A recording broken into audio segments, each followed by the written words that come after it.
सारे रिलेटिव्स ऐसे पूछने लगते हैं कब करोगे शादी शादी शादी शादी शादी। तो ये सही समय है जब आप ये डिसाइड करें कि आप अपने करियर को किस दिशा में लेके जाना चाहते हैं। और ये मैं अपने पर्सनल एक्सपीरियंस साथ साथ अपने बहुत सारे दोस्तों के एक्सपीरियंस से बता रही हूँ, क्योंकि कई बार ऐसा होता है कि हम पहले कुछ स्टार्ट करते हैं, 3-4 साल उसमें लगा देते हैं, फिर 3-4 साल बाद ऐसा लगता है कि अरे इसमें तो करियर बन नहीं पा रहा है, या फिर इसमें मज़ा नहीं आ रहा है, इसमें ऐसा हो रहा है वैसा हो रहा है, and then you switch your career. लेकिन तब तक एज फैक्टर आपका निकल जाता है, आपकी एक मानसिक शारीरिक थकावट आ जाती है, जिसको कहना चाहिए कि ऐसा लगता है कि यार मैं स्ट्रगलिंग फेज मेरा बहुत लंबा हो गया। अल्टीमेट एम इज़ कि हमारा जो स्ट्रगलिंग फेज है वो शॉर्ट रहे और हम जल्दी अपनी अचीवमेंट्स को लेकर and we start our career, है ना। जितनी जल्दी आप सेलेक्ट होकर अपना करियर स्टार्ट करते हैं उतने अच्छे चांसेस आपके पास होते हैं कि आप, अगर आप सरकारी नौकरी में आते हैं, आप यूपीएससी देते हैं, तो आपके पास अच्छा चांस होता है कि आप एक कैबिनेट सेक्रेटरी तक पहुंच जाए, मतलब ऊपर के लेवल तक आप पहुंच पाएंगे। Even if private, if you join private, तब भी आपके पास ये ऑप्शन होता है, आपके पास एक्सपीरियंस काउंट होता है। किसी का 5 साल का है, किसी का 10 साल का है, तो आप किसको प्रेफर करोगे? ऑफ कोर्स जिसका 10 साल का है ना, आपको लगेगा कि 10 साल इस आदमी ने काम किया है, इसके पास कितना एक्सपीरियंस होगा, इसने वो सब चीज़ें देख ली already. So this is the right time to decide wherever you want to go in your life, and especially for girls I would rather say it's very important, क्योंकि once you reach the age of 26, 25 all hell broke, सारे relatives ऐसे पूछने लगते हैं कब करोगे शादी शादी शादी शादी। शादी इज अ लटकती हुई तलवार, है ना। So everybody is hell bound to get you married. So मतलब कोई फर्क नहीं पड़ता किससे कर रहे हो क्या कर रहे हो, लेकिन शादी कर लो बस। So that becomes a very major factor in deciding the timeline of your career. So starting with UPSC, civil services बहुत ही अच्छा career option है। I'll not say it is the best, but it's a very good career option. In the sense, इसमें job security है, जो कि सबको पता ही है कि आज even मैं अपने I'm assistant director in Ministry of Defence and I'm working with रक्षा मंत्री, but still even then I cannot fire MTS who is not obeying me, है ना। हम किसी को निकाल नहीं सकते हैं सरकार में इजीली, मतलब ऐसा नहीं बिल्कुल नहीं निकाल सकते, बट इतना पेपर वर्क हो जाएगा, इतना सब कुछ हो जाएगा कि इट बिकम्स वेरी डिफिकल्ट। सो एक सॉर्ट ऑफ जॉब सिक्योरिटी है। जैसे प्राइवेट में कई बार ऐसा होता है कि ना, ऐसा कह देते हैं कि यार क्राइसिस चल रहा है, रिसेशन आ गया, so you know take a handsome pay cheque and go, 3 महीने बाद से आपको नहीं आना है जॉब पे, and then you search for new job. ऐसा सरकार में नहीं होता है ना। This is one advantage. So your salary doesn't stop until unless you do something very drastic. Salary, coming to the salary part, salary बहुत ज़्यादा नहीं होती है। So when your cousins will be getting packages of 30-35, you will still be under 1 lakh a month, है ना। तो ये एक डिसएडवांटेज कह लो कि आपके पास सैलरी बहुत हैंडसम नहीं होती। मतलब ऐसा नहीं है जो MNC वाला जो पैकेजेस होते हैं ना, उनसे आप कभी अपने आप को कंपेयर नहीं कर पाओगे। I am telling disadvantages because कि आपको एकदम क्लैरिफाई रहे मन में, ऐसा ना हो कि यार धोखा दे दिया ऐसे कि ऐसे कुछ बुला के बताया कि बड़ी अच्छी नौकरी मिलेगी, अरे सैलरी तो कुछ आ ही नहीं रही है।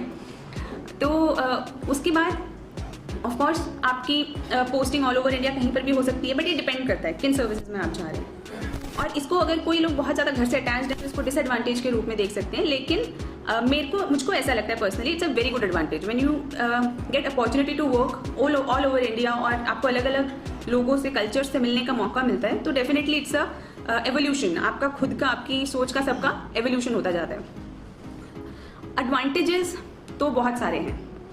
फर्स्टली जॉब सिक्योरिटी मैंने बता ही दिया। दूसरा, यहाँ पे आपको ऐसे काम करने का मौका मिलेगा जो आपको लगता है कि यार करने चाहिए। जैसे हम सबको लगता है कि हमें मतलब जनरली आई होप 90% लोगों को ऐसा ही लगता होगा कि जो गरीबी है हमें उसे मिटाना है ना। जो अंडर प्रिविलेज सेक्शन है हमें उसको सपोर्ट करना चाहिए। We are so lucky, we are so privilege to have good parents, good upbringing, good facilities in our houses. तो वो सबको मिले, ऐसा हमारा एक जनरल डिज़ायर होता है, जनरल परसेप्शन होता है कि हम इस बारे में कुछ कर पाएँ, कि जो बच्चियाँ आज स्कूल नहीं जा पा रही हैं हम किसी तरीके से उनको स्कूल तक ले जा पाएँ, या हॉस्पिटल्स के अंदर ऐसी फैसिलिटी हो जो गरीब आदमी है वो भी अपना इलाज उतने ही अच्छे स्टैंडर्ड से करवा पाए। और ये सारी चीज़ें जो हैं वो आप इन सर्विसेज के थ्रू कर सकते हो अलग अलग तरीके से। जैसे आप IAS बन, जैसे कि अगर देखा जाए एक MNC में अगर आप CEO हो तो कितने लोगों को आप हेड करोगे? Tell me. 1000, थोड़ा बढ़ाओ। 2000, यस। और 5000। देखो, so at the max you can think कि एक MNC का CEO 5000 कर लेगा, चलो 10,000 मान लो, ठीक है। और एक डिस्ट्रिक्ट का डीएम कितने लोगों को गवर्न करेगा? लैक्स एंड करोड़, है ना? वहाँ पे यू ड्रॉ द कंपैरिजन, तो वहाँ पे आप कितने लोगों को की लाइफ में इन्फ्लुएंस ला पा रहे हो, है ना? तो काइंड ऑफ रिस्पॉन्सिबिलिटी।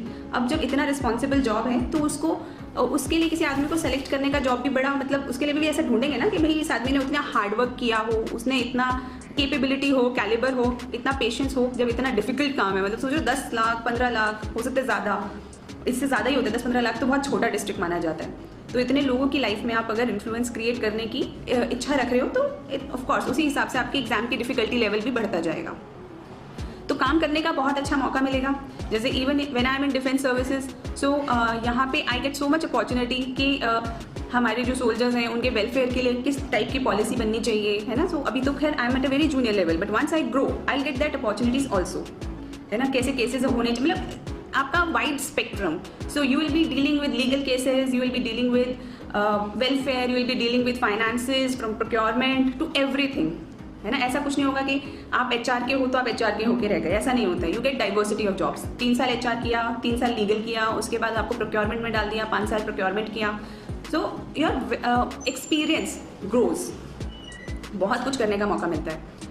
और इसके अलावा देखो जॉब तो बहुत अच्छी इस चीज़ में भी है कि you get power of over lot of people, है ना? इंस्टेंटेनियसली आप एकदम समझदार बन जाते हो लोगों की नज़रों में। So even every relative of yours will come to you कि यार तुम बताओ हम अपने बच्चे को क्या कराएं। सो दैट बिकम्स इंस्टेंटेनियसली, आपने जिस समय ये एग्जाम क्लियर किया, you are branded as intellectual, intelligent, smart person. Even if you are not, then also so then also you are branded कि आप समझदार होंगे ही, है ना? लोग ऐसी सलाह भी ले लेते हैं, जैसे मुझसे I am from a business family, तो कई बार लोग आके मुझसे पूछते हैं यार बिजनेस में लॉस चल रहा है, क्या करें? आप बिजनेस किस चीज़ का करते हो? तो सो पीपल थिंक कि आप इतने स्मार्ट हो कि आप सब चीज़ का जवाब दे ही दोगे, आप बता ही दोगे, सॉल्यूशन दे ही दोगे। तो वो, और ये एक चीज़ है जो आई थिंक नियरली सबको अच्छा लगता है कि घर वाले उनको समझदार समझे, रिस्पेक्ट मिले, वो जहाँ जाएं लोग ऐसे खड़े होकर ग्रीट करें। So this is something we as human beings aspire for.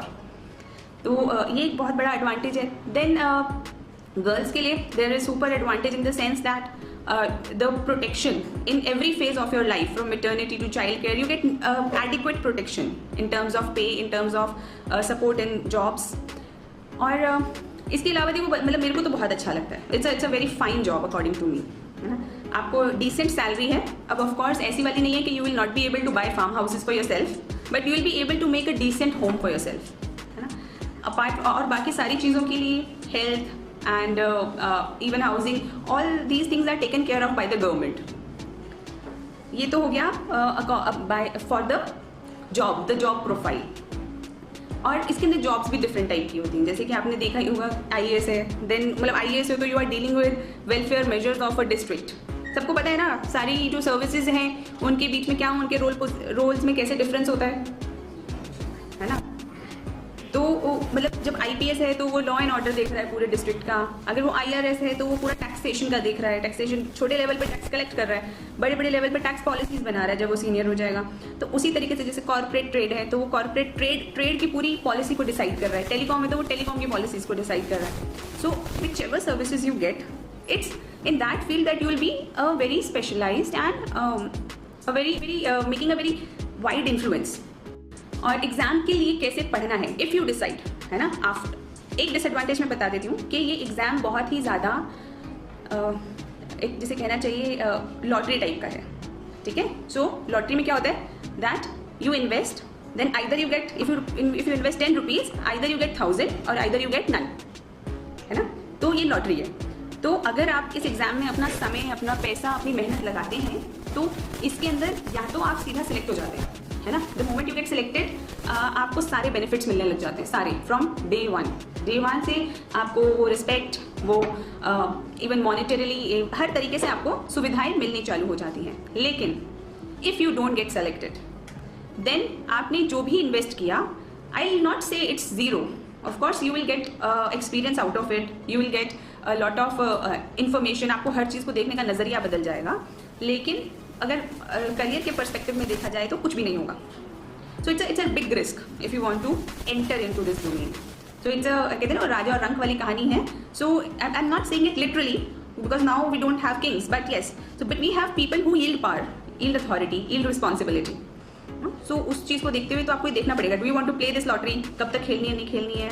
तो ये बिकॉज आई डोंट वांट कि कोई बच्चा इसलिए सिर्फ एंटर कर जाए कि यार क्या करना चाहिए, अच्छा है सब कुछ मिल जाएगा, है ना. कई बार ऐसा होता है हमारे कैलिबर को हमें जज करना होता है. जैसे मैंने कहा ना, मैं आपको ऑनेस्ट एनालिसिस बताऊंगी, उसी तरह आई सजेस्ट यू ऑल कि आप लोग ऑनेस्ट एनालिसिस खुद का करें कि आप ये एग्ज़ाम क्यों देना चाहते हैं, है ना. क्या आपको लगता है कि आप उतना हार्डवर्क, उतना परसेवरेंस, उतना पेशेंस रख सकते हैं, है ना. क्योंकि अगर सोचो 2 साल बाद आपको फिर से नहीं होता है, कुछ होता है, तो then will you get depressed, will you think कि भाई लाइफ खत्म हो गई, या मतलब ऐसे वाले थॉट्स नहीं आने चाहिए.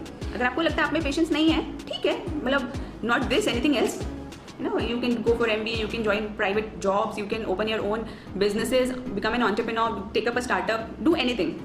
But if you are coming here, then it requires a particular frame. आपको उस frame में fit होना पड़ेगा.